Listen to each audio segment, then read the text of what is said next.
Ni uchambuzi wa kiufundi kwamba nampa nafasi kubwa Yanga kushinda kiutaalamu kwa sababu kubwa mbili. Moja ni kwamba wachezaji wamekaa pamoja kwa kipindi kirefu. Timu inajengwa kwa kukaa pamoja.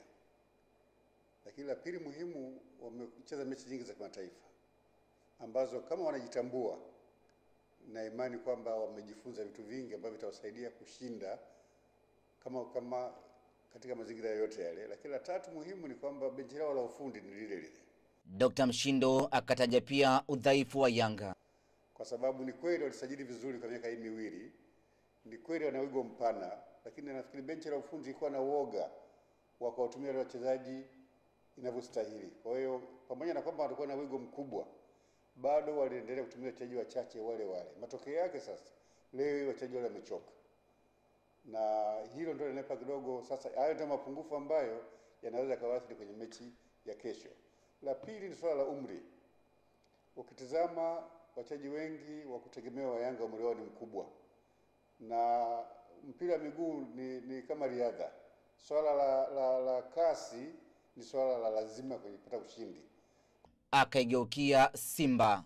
Kwa hiyo shida ambayo naikuta kwa Simba ni kwamba pamoja na kuwa wanaonekana wako juu baada ya kushinda mechi hizi karibu 5 ambazo kati ya hizo mbili zilikuwa ni kubwa na Mtibwa pamoja na Azam, lakini ambacho naona wana mapungufu kiufundi, watakosa kitu kinaitwa consistency.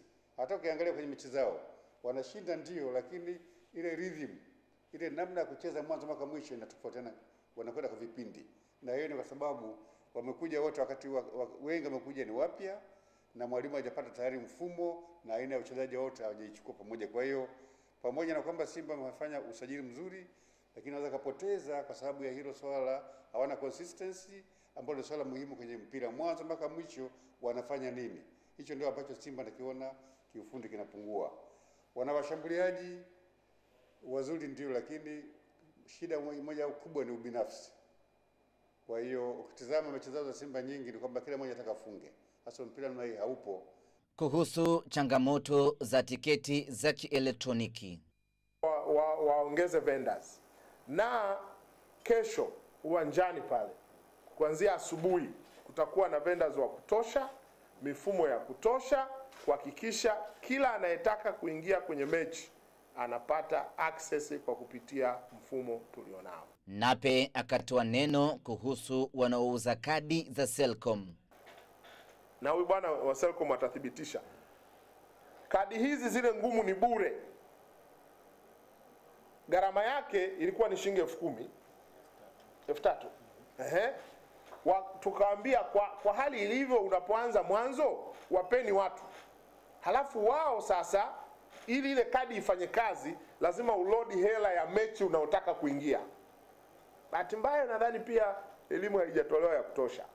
Tayari Simba imeshawasili Dar es Salaam ikitokea Morogoro, na Yanga nayo wamewasili Ijumaa hii ikitokea Pemba kwa kutumia ndege mbili maalum zilizokodiwa na mwenyekiti wa timu hiyo Yusuf Manji. Ahmed Ali, Star TV, Dar es Salaam.